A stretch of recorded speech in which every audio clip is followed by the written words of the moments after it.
dos pontos que a gente tinha era como encontrar pessoas com resiliência e consistência para encarar um programa de 2 anos.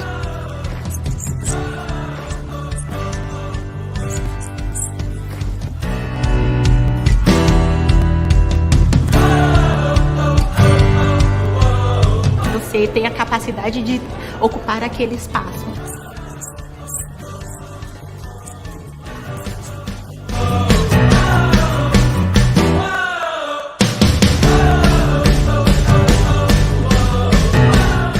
Ansiedade dá medo, gente. Quem sente medo, levanta a mão.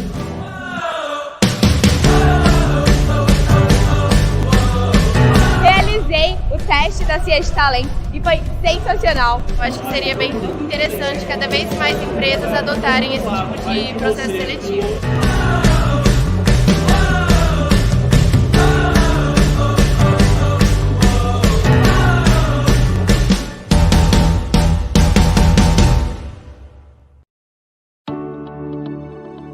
Você já conhece a Febraban, a maior entidade representativa dos bancos.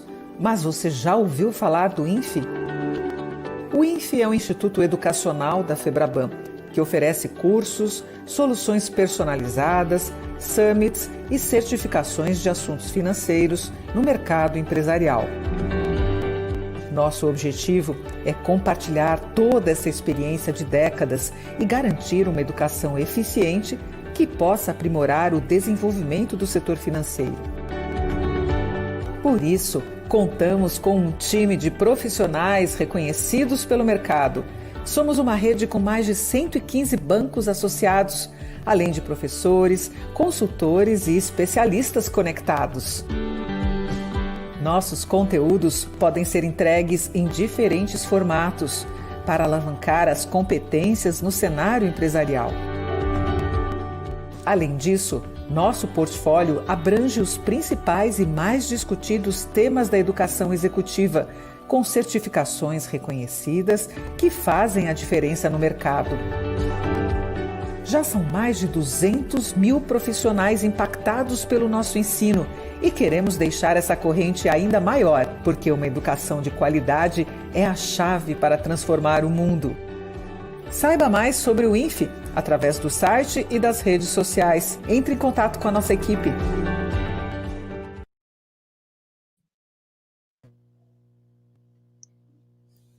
Olá, pessoal. Boa noite. Que bom, estamos mais uma vez aqui no 8º encontro Companhia de Talentos e INFE Febraban para trocarmos opiniões, trazermos um pouquinho de novos conhecimentos, respondermos perguntas de vocês e vamos passar aqui 50 minutos juntos, o mais interativo possível. Por isso, manda pergunta, né, Fernanda? Boa noite, Fernanda, minha parceirona. Boa noite, Sofia. Boa noite, pessoal. Um prazer estar aqui com vocês no nosso 8º encontro. Como Sofia trouxe, que seja mais uma noite agradável, de troca, de compartilhar melhores práticas, de trazer grandes mulheres mais uma noite para perto da gente, para discutir com vocês, para contar o que elas têm feito dentro do setor financeiro e nos diversos setores com olhar de consultoria também. Vamos lá para mais uma noite com 2 convidadas bem especiais. E na noite de hoje, a gente está com muito prazer e honra em receber a Ana Karina Dias, do Banco BMG, que tem uma trajetória, uma parceirona de longa data, em atuações muito voltadas para olhar a governança corporativa, para olhar a transformação cultural, um olhar do digital, e que vai trazer muito para a gente dentro das provocações que a gente tem no tema de hoje.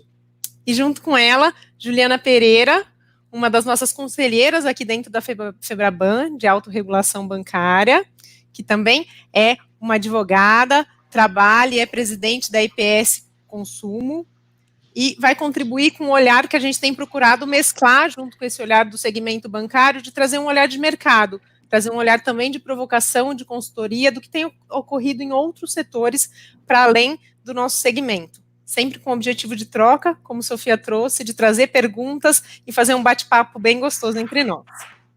Eu passo a palavra para a Ana Karina, para ela começar contando um pouquinho do nosso tema da noite, que é a gestão de pessoas e desafios nos canais digitais e no relacionamento com o cliente. Ana, conta um pouquinho para a gente da sua trajetória, que está começando bem por aí, e do tema. Obrigada, boa noite a todos, boa noite Fernanda, Sofia, Juliana, é um prazer aqui estar com vocês, falando sobre um tema que para mim é extremamente importante, né? Vou contar um pouco como tem funcionado, o que foi importante em gestão de pessoas e também no contato com o cliente. Só para dar o contexto, o BMG não tinha uma cultura de home office, não tinha uma cultura de trabalho à distância, e logo na primeira semana de março a gente entendeu que esse era o caminho, né? Começou assim, 30% em casa, depois a gente viu, não, tem que colocar todo mundo em casa. Então, logo no início foi fazer isso dar certo, né? A infraestrutura. Se precisar, leva cadeira, se precisar, leva desktop, porque tem toda a confidencialidade, né? Tem que ser na infraestrutura do banco, trabalho à distância. Então, funcionou esse lado, mas eu queria entrar... O que fez a diferença, né, em relação a isso? Eu queria falar de 3 temas importantes. Primeiro foi criar uma franquia de gestão à distância, digamos assim. Então, teve muito treinamento com gestores, como fazer gestão à distância, check-in, check-out, vídeos educativos. A gente criou uma ferramenta, uma mídia social interna, Yammer, em que todo mundo escreve, fala ali, troca ideias. As pessoas começaram a mostrar fotos do seu cantinho, seu home office, então todo mundo se aproximando. Então, essa franquia foi importante. E um conjunto de outros treinamentos, não só treinamento de gestão, mas a gente acabou de rodar um conjunto de treinamento de solução de problema, né? Então, assim, como é que você estrutura o problema, problem solving, tudo isso. Essa franquia de gestão à distância foi o primeiro passo para que isso funcionasse. Tem um segundo ponto importantíssimo, que é a confiança, né? Como é que você, à distância, faz esse trabalho e reforça a confiança com os funcionários, né? E ali, aqui gera muito forte engajamento, tem que ter um vínculo emocional com a organização, muita comunicação e muita transparência. Comunicação. Então, eu tinha lançado um canal ao vivo com a liderança, mensal, onde é um live streaming de 1 hora, a gente fala com o banco inteiro naquela hora. A gente passou para quinzenal, para poder atualizar o banco em relação a isso. A gente tem, além dessa comunicação importante ali, também criou a voz do colaborador, onde o colaborador poderia colocar como estava se sentindo, então tinha uma troca. Também criou uma ferramenta de inovação bottom-up. Muito do que a gente implementou não foi ideia da diretoria.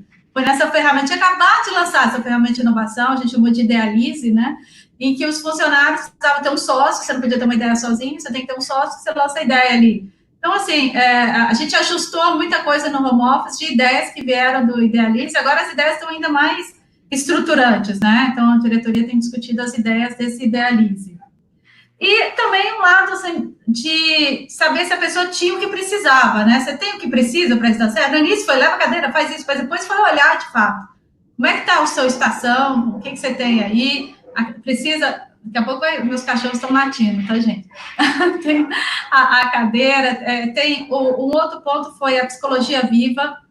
Então, dá essa ferramenta, os funcionários têm usado bastante a psicologia viva. Então, combinando isso, né? A franquia de gestão à distância, com todo o engajamento e cuidado, e esse contato próximo. E nesse contato próximo, uma coisa que foi muito interessante, depois de 1 semana, a gente lançou uma pesquisa de como é que estava funcionando. 91% falavam que estava bem ali, e 88% dizendo que tinha tudo que precisava. Só que a gente não parou por aí, a gente já começou a pensar aí depois, né? Aí, teve uma ideia na diretoria, faz home office para sempre, estende ou não? Como é que faz? Assim, a gente estava pensando em voltar em agosto. Então, rodou uma outra pesquisa com os gestores, falando como é que seria o novo normal, né? E aí, tinha uns que achavam que poderia ser 2, 3 dias, aí a gente criou um modelo de 0 a 4 dias. Mas eu falei, não tá bom só com o gestor, eu quero ouvir o próprio colaborador. Vamos ouvir todo mundo, cada um vai dizer aqui, de 0 a 4 dias, o que quer. Então, hoje a gente já tem mapeado como é que vai ser pós-dezembro, porque eu já sei o que o colaborador quer, quantos dias. Por que ficou 0 a 4? Porque tem gente que não gosta, então você não tem que impor o home office para quem não gosta. Então, você tem um público bem pequeno que vai todo dia, quer ir todo dia. E você tem, eu não fiz 5 dias, porque eu acho importante esse encontro. E vamos testar, se depois a gente achar que pode funcionar 5 dias, a gente revisa, né? Eu acho que é uma cultura de teste, aprendizado e implementação. Essa visão da gestão à distância com home office. Para falar do cliente, né? Você tem um ponto, começou a pandemia, o que você precisava fazer? Você precisava fazer que o cliente não fosse exposto, né? Não saísse de casa para ser exposto, mas você tem um produto importante para o cliente. Então, você tinha, o principal que você tinha que fazer ali era conseguir chegar nesse cliente à distância e fazer com que o cliente conseguisse chegar para você. O banco, o BMG, ele atua muito no canal correspondente bancário, ou através das lojas Help, ou através do nosso banco digital. No banco digital, tudo bem, já estava ali organizado. Na loja Help, acontecia tudo presencialmente. Então, o primeiro passo foi como é que a gente ajusta rapidamente os nossos produtos e o protocolo para você conseguir fazer formalização à distância. E aí, não é só lançar um banco digital para o cliente fazer, não, é juntar o fato do cuidado com a pessoa, ter uma pessoa do outro lado ajudando a fazer isso, mas à distância. A curva teve uma descida, depois subiu, a curva de aprendizado. Então, a formalização à distância, na real, funcionando muito bem.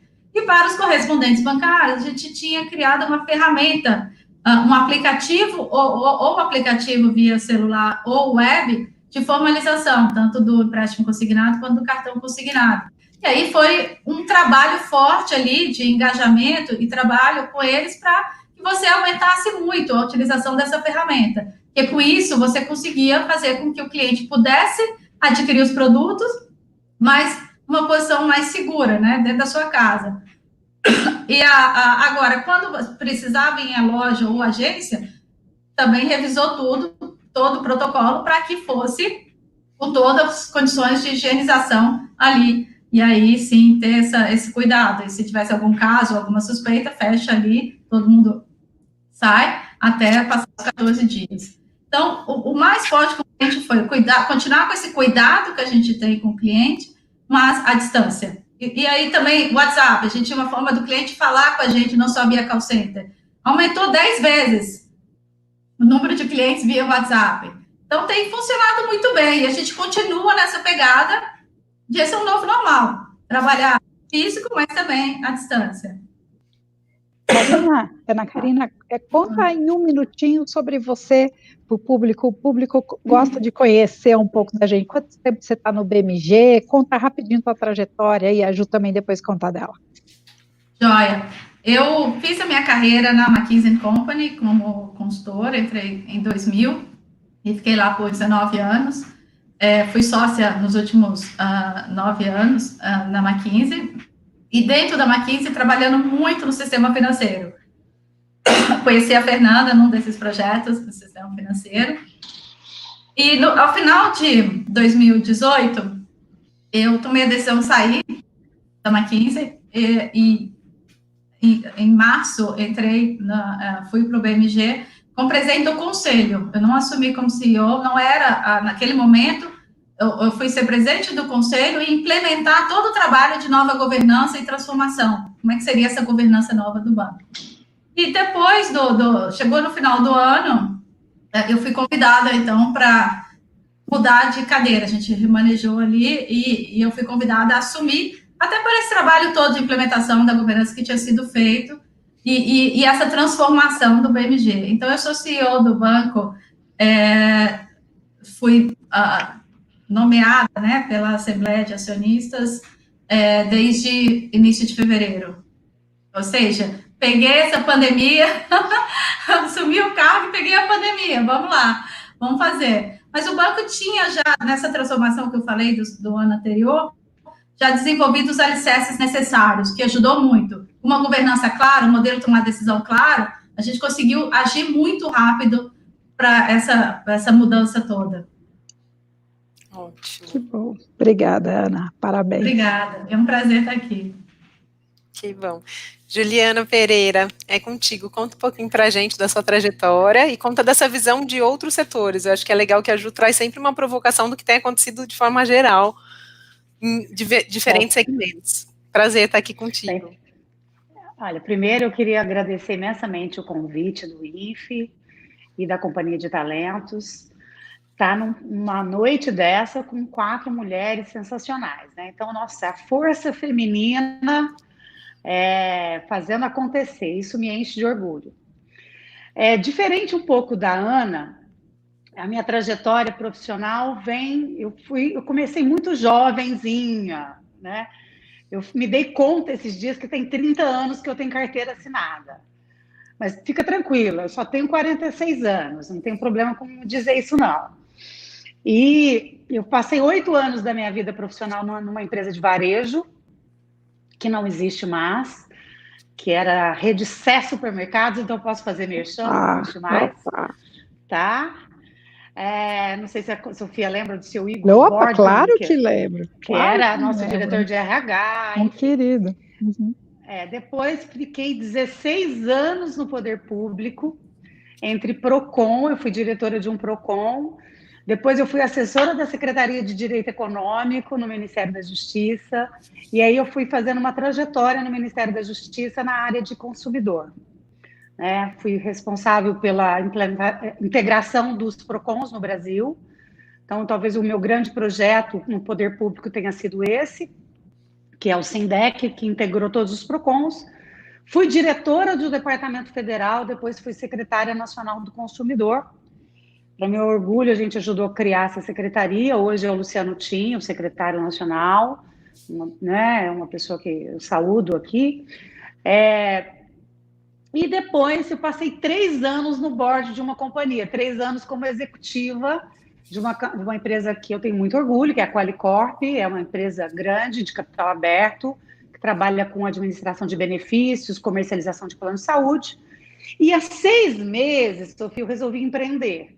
Então, eu estou agora numa carreira mais autônoma aí de consultoria, sou conselheira na Febraban, sou assessora para projetos da UNCTAD, enfim, talvez, Fernanda, acabei falando bastante da trajetória, mas isso é o que eu tenho muito orgulho, assim, né? Eu passei por várias experiências profissionais e como fui muitos anos responsável por política de proteção ao consumidor, lidei com vários segmentos da economia. Isso assim, uma escola, sabe? É um MBA fantástico. Setor financeiro, setor de saúde suplementar, setor aéreo, comércio eletrônico, né? Agora a gente está na era do digital, a gente foi responsável pelo primeiro decreto que regulamentou o comércio eletrônico no Brasil, em 2012. Enfim, então isso foi assim, eu tenho um orgulho imenso de ter feito essa trajetória no poder público. Quando a gente vem para uma live dessa, né, com essas mulheres poderosas, tem uma trajetória fantástica, a Sofia, que eu conheço, a Ana também, né, aliás, eu tenho um orgulho, eu falo para um monte de gente, a CEO do BMG, porque tem tantas poucas CEOs no sistema financeiro, né? Então, é muito orgulho ter uma mulher na liderança de um banco tão importante. Falando agora do nosso tema de gestão de pessoas, eu queria fazer algumas colocações pegando os ganchos da Ana. Primeiro, né? Nós estamos numa era da mudança dos paradigmas. Gente, até bem pouco tempo, o funcionário, a gente valorizava o funcionário que era o último a pagar a luz. Né? Quer dizer, você ficava mais no escritório e falava, nossa, olha como aquele colaborador é dedicado. Mudou o paradigma. Agora, você tem que mostrar a sua dedicação e compromisso com a companhia de casa. Então, isso já faz uma mexida grande. De um lado, o gestor precisa estar sabendo criar incentivos e mensurar essa produtividade, e o colaborador tem que ser adulto. Ele não tem ninguém ali do lado, né? Nós viemos de uma gestão fordiana, né? Ford, né? Que foi a primeira grande experiência que a gente tem de produção em massa e série. Essa era acabou. A era da gente, da criatividade, do conhecimento, da produção e da liberdade. Liberdade com entregas. Pensando do lado do cliente, aí é uma coisa que eu sempre trabalhei na minha vida, e como executiva da área de clientes, eu sempre trabalhei isso como um dos pilares dentro da minha organização, que é o seguinte. Quando a gente está falando de gestão de pessoas de um lado e estamos falando de atendimento a cliente do outro, nós estamos falando da mesma coisa. Nós estamos falando de gente. Então, gente precisa ser respeitada. Gente precisa ser cuidada, gente precisa ser valorizada. Se você faz isso de um lado, que é o colaborador, ele vai dar para o outro lado, que é o cliente. Ele vai valorizar o cliente, ele vai cuidar do cliente, ele vai respeitar o cliente.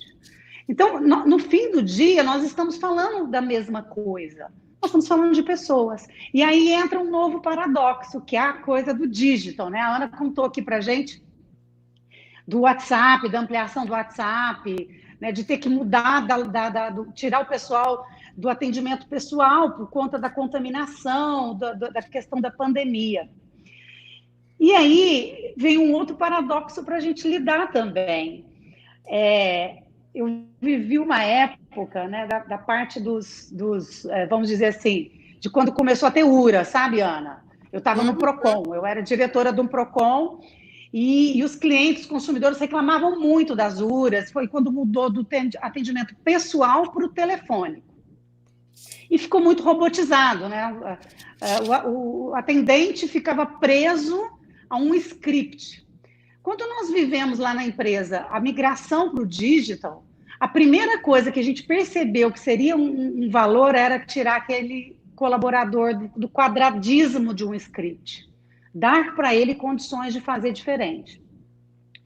E isso me ensinou uma coisa: digital não quer dizer não humano, não quer dizer não humanizado, não quer dizer não cuidado, né? Então, digital é uma ferramenta. De um lado, de outro, você tem seres humanos. Ainda que você tenha um chatbot, ainda que você tenha, vamos dizer assim, roteiros e interações automáticas, nós estamos aqui comentando de pessoas para pessoas que precisam lidar com comunicação. Então, eu acho que nós estamos vivendo uma era muito bacana. Era que é difícil, nós estamos lidando com a maior crise sanitária no pós-guerra, nós estamos lidando com uma dificuldade econômica que vai surgir, com questões financeiras muito sérias, né, com dificuldades de emprego, mas, de outro lado, eu acho que está trazendo a gente para um ambiente mais humano, mais solidário e de uma maneira mais bacana nessas relações que ficaram muito comerciais, automatizadas, certo? Então, minhas palavras aí de abertura para essa live vão nessa linha, e eu espero poder colaborar aí um pouco com a experiência que a gente tem na área de consumidor e na área de gente, porque não adianta, só trata bem gente quem gosta de gente, não adianta, se não tem esse talento, tem que saber que é difícil dar certo. Adorei. É isso, Juliane. E nessas 8 noites que a gente tem se encontrado, esse é o coração da nossa conversa. Se não parte de gente, não tem como a gente desenvolver, de fato, maturidade, um olhar diferente, um olhar mais humano, como você trouxe. É essa realmente a provocação. E seguindo essa provocação, vamos começar aqui com as perguntas. A gente sempre vai fazendo uma mescla e agradeço a participação. O pessoal está aberto aqui para receber as perguntas. Primeiro, é um prazer. Fábio Moraes está acompanhando aqui a gente de perto, um grande abraço para ele. A Mona também. Mona, um abração por estar perto da gente. Tose, bom, a gente vai acompanhando e ao longo vai trazendo. Uma das primeiras provocações que a gente recebeu aqui é que dentro dessa mudança a gente teve que fazer uma alavanca para o digital bem rápida. Quando a gente olha para cliente, como é que vocês percebem a questão de fraude? Em especial quando a gente olha para aposentados. É uma discussão que a gente tem feito muito aqui dentro da Febraban, e em especial nesse momento, porque essa migração brusca para o canal digital tem o copo cheio e tem o copo não tão cheio. Isso. Eu queria que vocês comentassem um pouquinho sobre esse ponto, qual que é o olhar quando a gente pensa em especial para o produto consignado, a questão de aumento de fraude, como é que tem sido tratado esse cliente em especial. Eu gostei quando eu vi a pergunta aqui, porque é um tema extremamente importante. Nós estávamos já desenvolvendo todas essas ferramentas para você fazer a formalização digital, tanto via web ou app, exatamente, inicialmente não era por causa de pandemia, formalização remota, nada disso. Era para poder reduzir drasticamente o número de fraudes. Porque numa formalização desse tipo, você não é ali no papel, alguém assina e tudo, leva, passa, tem não só fraude, mas tem risco operacional, né? Quando você faz dessa forma, o conjunto de cuidados que você tem nessa formalização, porque ela foi focada para a fraude, para mitigar a fraude, mitigar drasticamente, nos ajudou muito. Assim, é uma jornada. O banco pensa nisso o tempo todo, como que pode reduzir e mitigar esse tema. Então, numa formalização digital, você tem live, né? Você tem exatamente o que é o produto, você tem fotografia.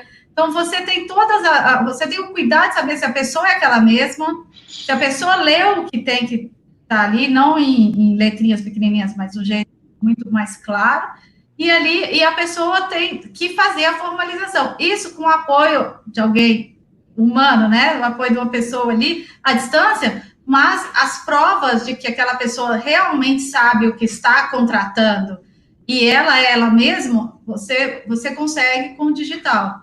Então, o tombamento para o digital, ele vai ajudar muito. Ele vai ajudar muito nessa nossa batalha eterna, né? Essa batalha tão importante de reduzir fraude. Talvez se tivesse sido feito de afogadilha, de última hora, não sei o quê, talvez pudesse ter aumentado. Mas já era uma ferramenta que foi desenvolvida exatamente com essa finalidade. Ótimo.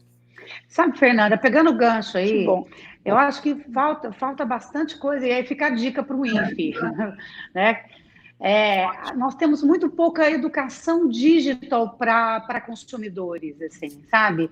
Principalmente, eu imagino que o desafio da Ana seja muito grande, até por conta de quando você usa o consignado, estou falando aí do consumidor do INSS, né? Não de outros.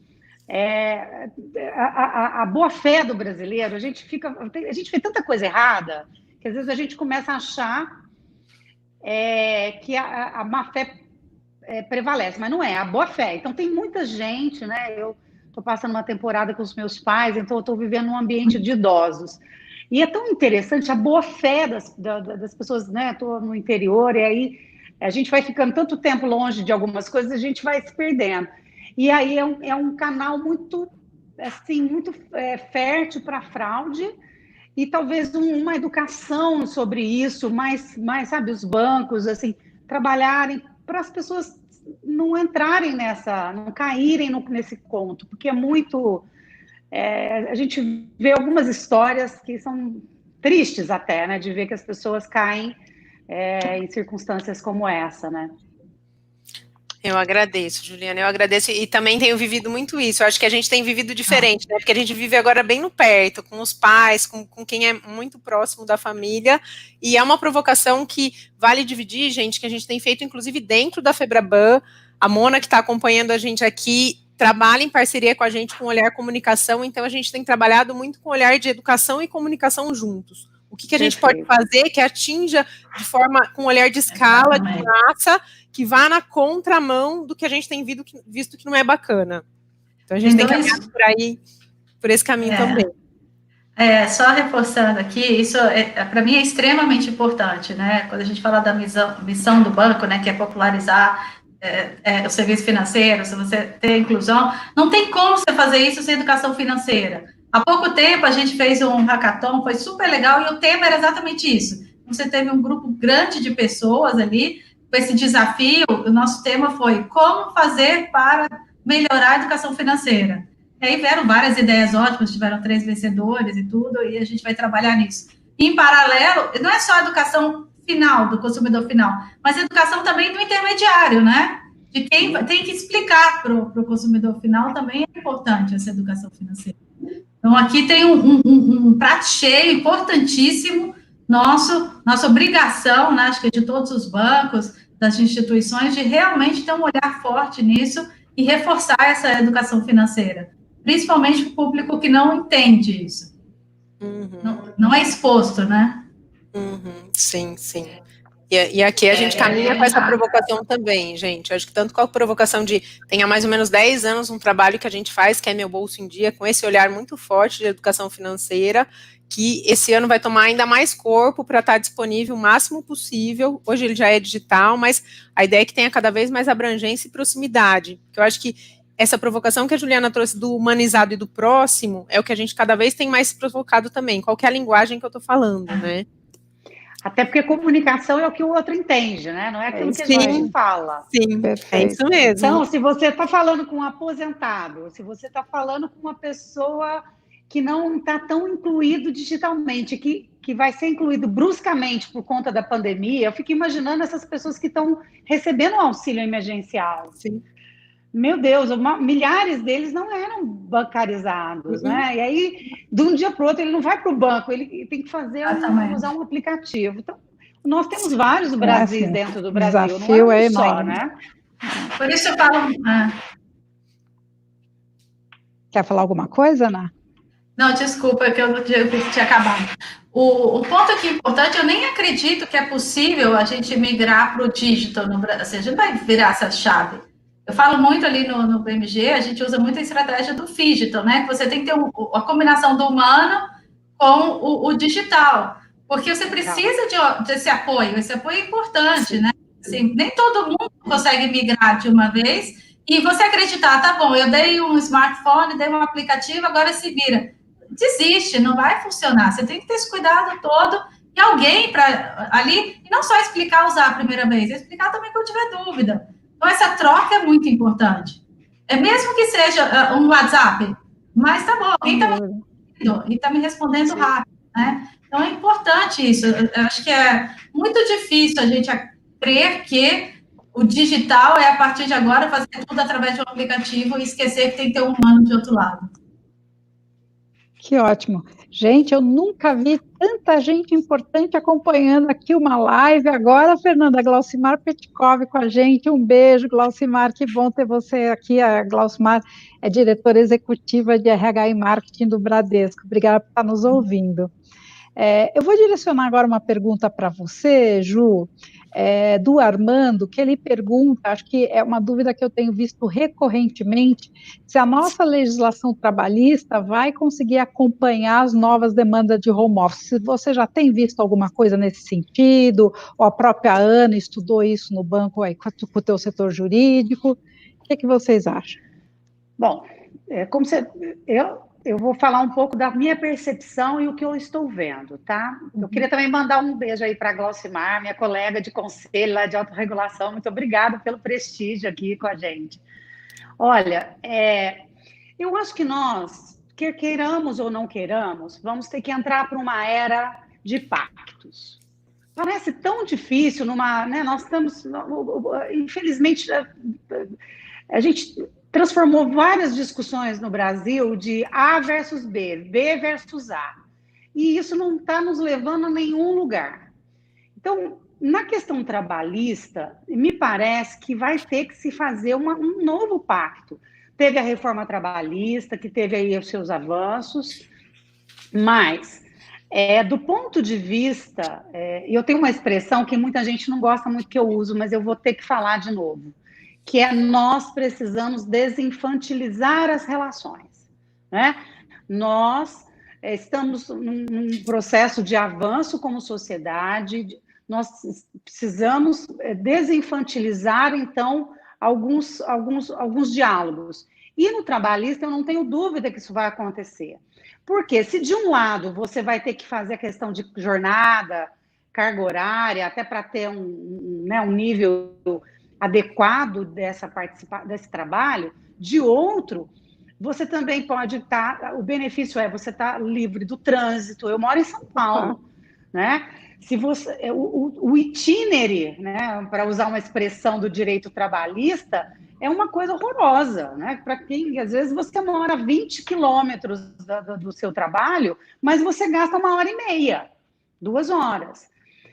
De outro lado, a alimentação, né? Quer dizer, você ter condição de fazer uma alimentação mais saudável dentro das... Então, vão ter trocas, um trade-off que vai, na minha opinião, vai demandar de sindicatos, de legisladores e de lideranças do sistema empresarial para construir um pacto em cima disso. Do ponto de vista legal, talvez a Ana até possa contribuir mais, porque ela deve estar lidando com isso no dia a dia, por conta de uma série de questões que envolvam lá os contratos de trabalho dos colaboradores do banco. Mas eu penso que sim, mas que vai haver uma troca e tem que ter um diálogo para que isso fique da melhor maneira possível para todo mundo, né? Porque no final todo mundo ganha também com o processo de mudança. Eu queria reforçar esse ponto, Juliana. Eu acho que o mais importante aqui para a legislação é o diálogo. Porque não adianta tentar definir um modelo só. A gente precisa ouvir as pessoas. Eu ouvir como é que está funcionando, o que não está funcionando. Então, assim, quando eu falei não em legislação, mas assim, no diálogo, né? Quando eu falei da geração de ideias, a ferramenta que a gente teve. Então, por exemplo, uma hora veio a ideia, então, por que você não troca o Vale Transporte com auxílio internet? Então, por que você não troca todo mundo que tinha VR, poder quebrar, poder ir para o VA? Então, assim, são coisas que os próprios funcionários estão colocando, e você tem que olhar, ouvi-los e ajustar nessa forma, né? Sempre olhando a legislação e garantindo que você trabalha com os dois lados. Um ponto importante, hora extra. Então, assim, é importante você ter o cuidado. Quando a gente fez esse treinamento todo de gestão, que eu falei de gestão à distância, é papel do gestor cuidar, para que a pessoa não extrapole, né? Essa visão de hora extra. Tem que ter esse cuidado todo. Então, tem que ter um treinamento forte do gestor ali de como fazer isso à distância. Hora extra é um tema que me preocupa muito. Então, tem que ficar ali de olho. Eu acho que é o tema que as empresas estão mais olhando, e eu acho que vai ter que se ajustar, porque, como a gente já falou aqui no início, esse é o novo mundo, essa é a nova realidade, e as empresas vão estar se ajustando para isso, até porque tem um pano de fundo nessa história. Quem é jovem há mais tempo, como eu, né, tenho 58 anos, a Ju conta a idade dela. Lá atrás, quando existiam as crises, nós passamos por várias aqui no Brasil, a primeira coisa que vinha na ponta do lápis, principalmente do controle, era custo de pessoas. Por quê? Porque sempre foi o custo mais relevante. Dessa vez, as empresas estão deixando o custo de pessoas em último lugar para olhar o que pode reduzir de estrutura e de questões para otimizar mais sem cortar as pessoas. E nisso, sem dúvida, ajustar tamanho de escritório, ajustar uma série de coisas vai ser fundamental para manter o emprego das pessoas. E a gente vê, sim, que o governo precisa também dar a sua parte, ajudando rapidamente a ajustar a legislação brasileira para que isso seja possível, porque o dinheiro é finito para todo mundo, e nesse momento a gente está dando mais valorização e prioridade aos empregos do que propriamente os espaços físicos, que pode, com o home office, resolver, trazendo mais qualidade de vida para as pessoas. Antes de passar para a Fê, só quero pedir desculpa, gente, que vocês estão vendo que eu estou caindo, está acabando a luz aqui na minha casa, então eu estou acaba a luz aqui, eu vou para o celular, volto o celular, aí cai a rede, eu venho para cá, mas eu estou com vocês, se precisar, Fê, você assume no meu lugar, tá? Mas eu vou tentando. Fica tranquila, Sou, tô por aqui, e a vida como ela é, gente, como ela tem sido para todos nós nesse momento, né? Bom, agradeço ao Armando Tosi, que também é um grande parceiro nosso, pela pergunta, a contribuição. Gente, eu acho que somada essa questão da legislação, eu faço um gancho com uma pergunta que a Valéria Fontan, também muito querida, trouxe aqui pra gente. Acho que Ana Karina começou a explorar um pouco de como você tem trabalhado com o seu time, com a gestão, com a liderança, essa mudança do paradigma. Conta um pouquinho mais, que temas que vocês têm trazido para essas trocas, para esses treinamentos, como que vocês têm olhado, qual que é o maior desafio das lideranças nessa mudança de paradigma? Como que você tem percebido isso, Juliana, dentro do BMG, e como a Juliana tem visto de forma geral, o que ela tem visto mais recorrente no mercado? Ô, Fernando, se eu te falar uma coisa aqui, você não vai acreditar, mas tá funcionando tão bem, eu tô falando sério, assim. A melhor. Tá melhor. Impressionante como as pessoas se adaptaram a isso. Então, assim, a reunião, ela começa no máximo 1 minuto depois do que foi combinado. Todo mundo aqui vivia esse problema. A reunião era meio 40 minutos, não sei o que. Agora ela começa e acaba no horário combinado, porque tem a outra. Então, essa gestão tem funcionado assim, eu estou absurdamente, positivamente feliz. Agora, não é do dia para a noite, aquilo que eu falei. No início, o treinamento foi muito de como fazer a gestão à distância, mas a gente tem identificado alguns temas específicos, né, até de comunicação, e tem feito treinamento desse tipo. Como é que você pode fazer uma comunicação mais top-down, de forma que a reunião seja mais eficaz? como é que você estrutura o problema. Então, a gente tem focado na qualidade da discussão, não no ferramental. O ferramental, rapidinho, todo mundo conseguiu funcionar ali, mas a qualidade da discussão, se você... E até quebrando mesmo, assim, governança do tipo, você tem meia hora, 6 páginas, esse é o seu template. Vem aqui, organiza seu pensamento dessa forma. E aí, com isso, as reuniões têm sido muito mais produtivas. Acho que a palavra-chave desse momento é produtividade. Eu nunca vi tanta produtividade. Lógico, a gente nem perde tempo no trânsito, que era um absurdo, né, que a gente perdia de tempo no trânsito.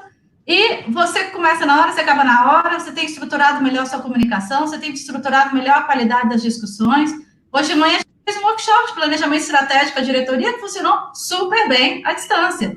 Quebrou em diferentes salas, voltou, e funcionou super bem. Então, as ferramentas estavam aí, a gente não usava. Agora, eu que usando funciona bem. Então, foi uma manhã super produtiva, totalmente à distância.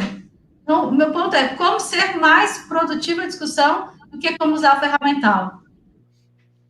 E talvez como você trouxe, né? Como as pessoas talvez receberam o digital de uma outra forma, porque não tinham alternativa e se adaptaram com muito mais velocidade do que em outro momento, né? Você me fez lembrar de um tema super importante que eu queria falar, isso já da minha outra vida, né, McKinsey, mas assim, eu falava, a McKinsey tem muitas pesquisas e tudo, e como eu liderava a prática de organização, eu fiz muitas palestras sobre isso, que era a indústria 4.0, as competências do futuro.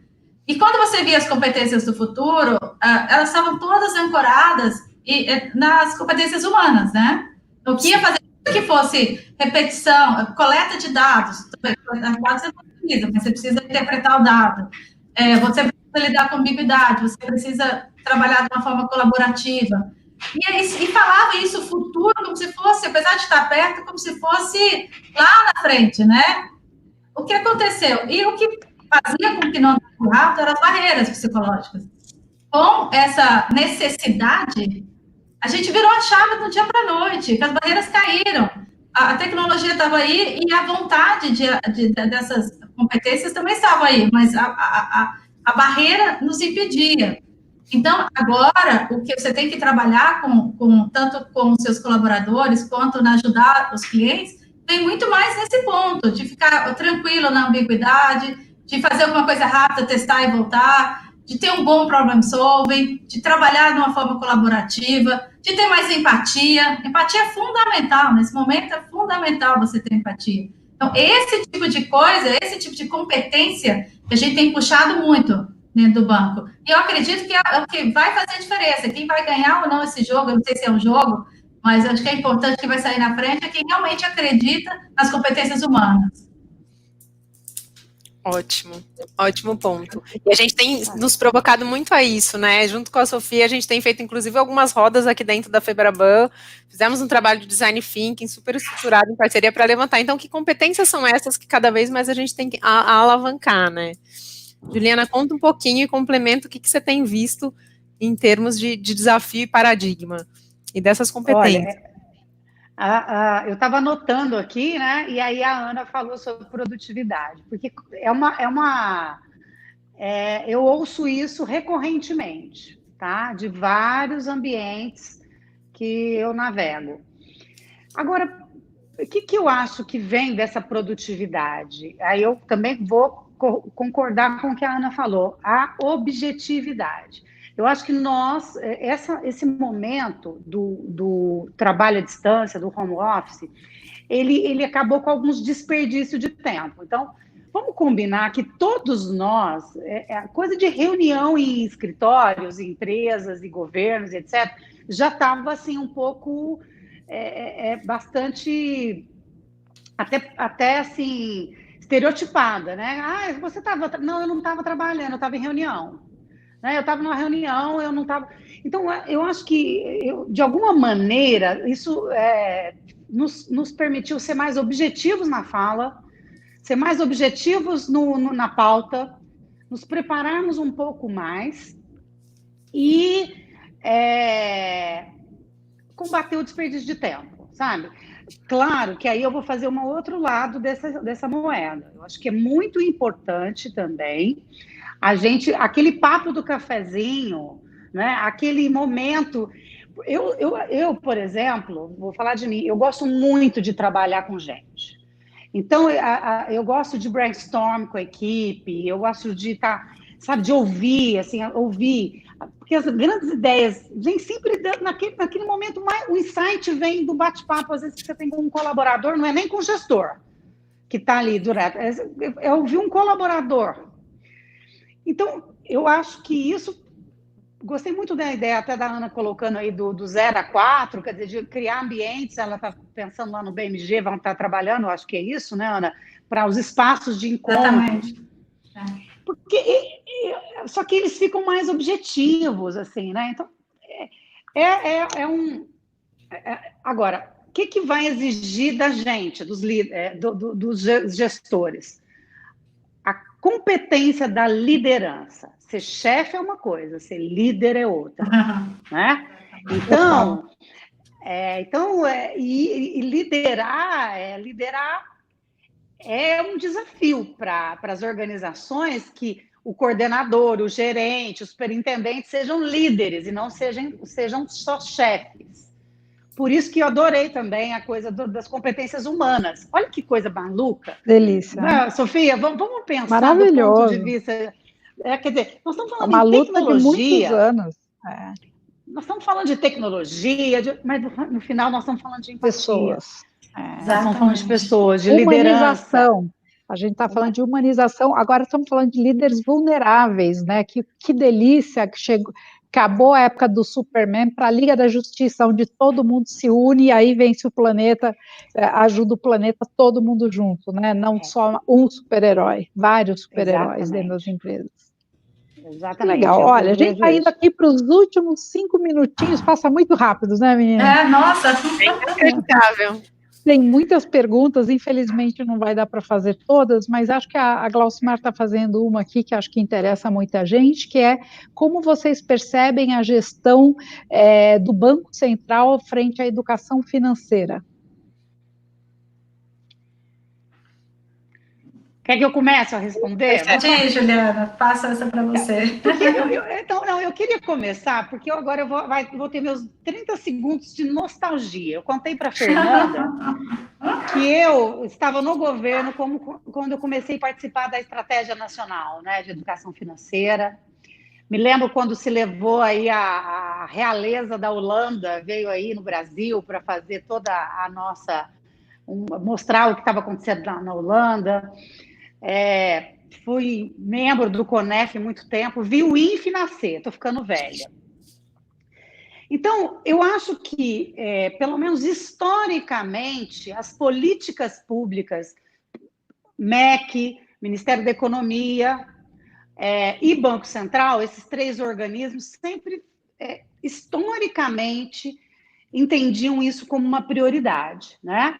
Eu me lembro bem, o Fábio está nos prestigiando com a audiência, quem sabe a Elvira, que hoje está lá na Universidade do Banco Central, mas que também foi uma das pioneiras lá na atividade do banco.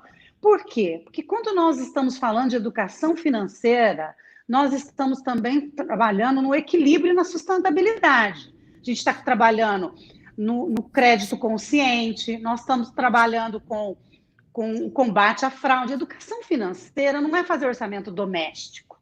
Não faz muito tempo que isso mudou, né? Hoje nós precisamos, inclusive, levar o nosso consumidor a ser um investidor. Precisamos levar o nosso consumidor a não pagar um boleto fraudado.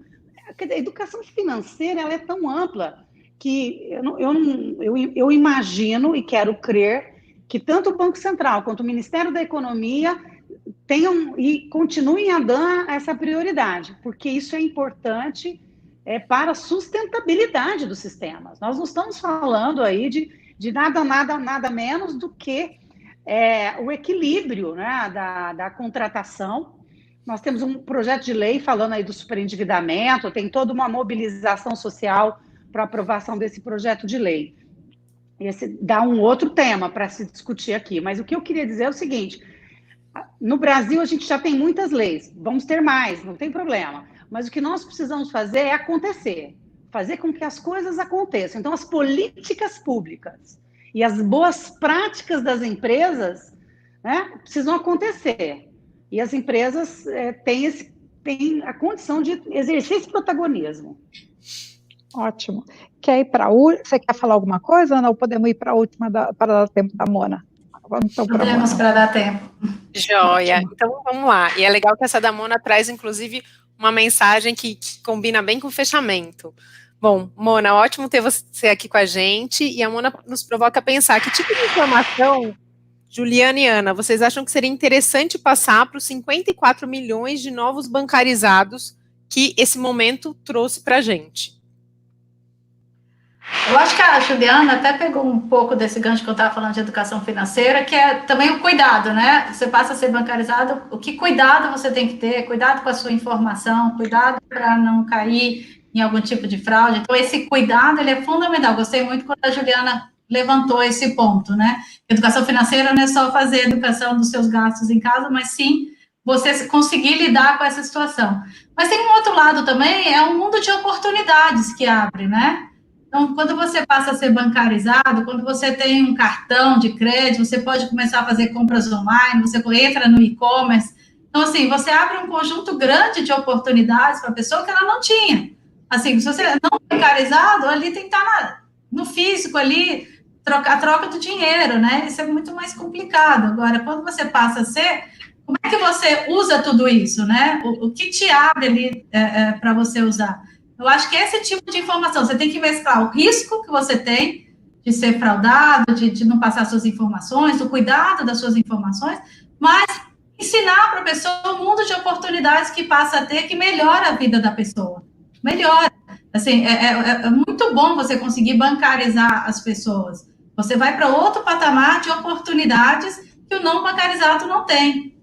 Então, trazer isso de uma forma simples é importante. Não vem com 10 mil produtos, assim, a pessoa não se perde, coisa que nem serve para a pessoa. Mas traz um conjunto de coisas simples para mostrar como a pessoa passa a ter novas opções na vida e até pode ter mais redução de custo e tudo isso por essas novas opções. Olha, eu concordo com tudo que a Ana Karina colocou, mas eu colocaria mais 2 pontos aí. Primeiro, é sim uma cidadania financeira, é uma inclusão, você coloca essa pessoa num outro patamar, mas isso gera também, de outro lado, e eu tenho um dever moral de dizer isso, com uma grande responsabilidade para os bancos. Sim. Tá? Nós falávamos ainda há pouco sobre educação financeira. Nossa população, segundo o radar social do IPEA, diz que a escolaridade, a capacidade de compreensão da maior parte da nossa população brasileira é igual a uma criança de 10 anos de idade. Tudo bem que hoje as crianças de 10 anos de idade dão um show, muita coisa de tecnologia com a gente. Mas eu acho que isso gera uma responsabilidade das instituições financeiras também, tá? A Ana trouxe um gancho que eu concordo e sempre falo isso em todas as oportunidades. Adequação de produtos. Nós temos que saber que a inclusão financeira dá uma cidadania para aquela pessoa que não estava incluída, que estava muitas vezes refém de desculpa a expressão, mas de um agiota, passando por situações, sim, pagando juros assustadores aí, e às vezes até reféns, né? No interior desse país, você tem pessoas que ficam reféns de patrões, com empréstimo. Você tira essa pessoa dessa posição e traz para outra. Ótimo, você dá autoestima, você consegue, mas a responsabilidade tem que ir junto. E desculpa, essa responsabilidade é das instituições financeiras e da oferta adequada de produtos para não gerar de uma oportunidade, um problema grave para aquele indivíduo. Social. Perfeito. É só adequar o produto, mas a comunicação também, né, Juliana? Você tem que fazer uma comunicação que seja fácil de ser entendida. Então, isso acho que é muito importante, você adequar o produto e adequar a sua comunicação. Exatamente. Eu ia fechar justamente com essa contribuição, que eu acho que volta realmente ao começo, de assim, para quem eu estou falando, o que eu estou falando, e eu acho que como você trouxe de forma brilhante, Juliana, ele está entendendo a minha comunicação, né? Como é que a gente está fazendo para essas coisas se casarem, pensando em bancos, no regulador, eu acho que o Banco Central também apareceu há pouco, e como a gente faz essa conexão da melhor forma para ela fluir e, de fato, o produto financeiro ser um passo acima e ser uma evolução, e não o contrário, que é o que a gente não quer. E eu acho que é legal porque deixa gancho e deixa esquenta para uma outra live que a gente vai trabalhar especificamente educação financeira. Aqui no INF é um tema que a gente tem olhado cada vez mais, como você trouxe, nasceu lá atrás e tem evoluído. Eu tenho um par que olha só para o pilar educação financeira, o Elton, que deve estar com a gente também, e por aqui tem olhado a educação executiva, mas a gente troca muito sobre, porque o foco final, como a gente trouxe desde o começo, é o cliente. Passo para minha querida Sofia, para a gente, o tempo voa rápido demais para nosso fechamento. Eu não quero terminar. Eu também, eu continuaria. Está muito gostoso. Olha, a gente, para quem está nos assistindo, nós fazemos periodicamente esses encontros, estamos no 8º, vamos ter ainda muitos, sempre vamos avisar vocês com antecedência para poderem se agendar, se inscreverem e participarem com a gente. Obrigada por terem participado. E Juliana e Ana, para vocês, assim, já fica aqui ao ar e ao vivo um convite para a gente fazer uma outra, de continuar aprofundando aí outros temas, porque esse quarteto aqui tem muito aí, acho que a contribuir com o pessoal. Parabéns pela experiência de vocês, que legal, 2 mulheres aí brilhando, lindo no mercado de trabalho. Parabéns, e todo mundo uma boa noite. Fê, obrigada por essa oportunidade, é uma honra ser parceira da Febraban e que a gente possa aí fazer ainda muitas coisas legais juntos. Boa noite para todo mundo. Querem se despedir? Não, eu queria só agradecer bastante o convite, e o convite aceita para a gente continuar, porque o papo está muito gostoso mesmo, e reforçar alguns temas importantes. Tive alguns comentários aqui que depois eu queria ter a oportunidade até de bater papo com as pessoas, porque são comentários muito interessantes para a gente continuar isso aqui. E foi uma delícia estar com vocês, Juliana, aqui, o parceirona, né, com esse ano, e foi uma alegria conhecê-las e compartilhar aqui essa live contigo, foi muito bom. Eu também adorei esse papo aqui, foi ótimo. É muito bacana ver que todas nós gostamos muito do que fazemos e fazemos com muito coração, né? Isso é fantástico, e falar do que a gente gosta e acredita, é isso, passa rápido. Boa noite, obrigada. Obrigada, Boa gente, noite, foi uma honra. Fica nosso abração virtual e beijo para todos. Beijo, tchau.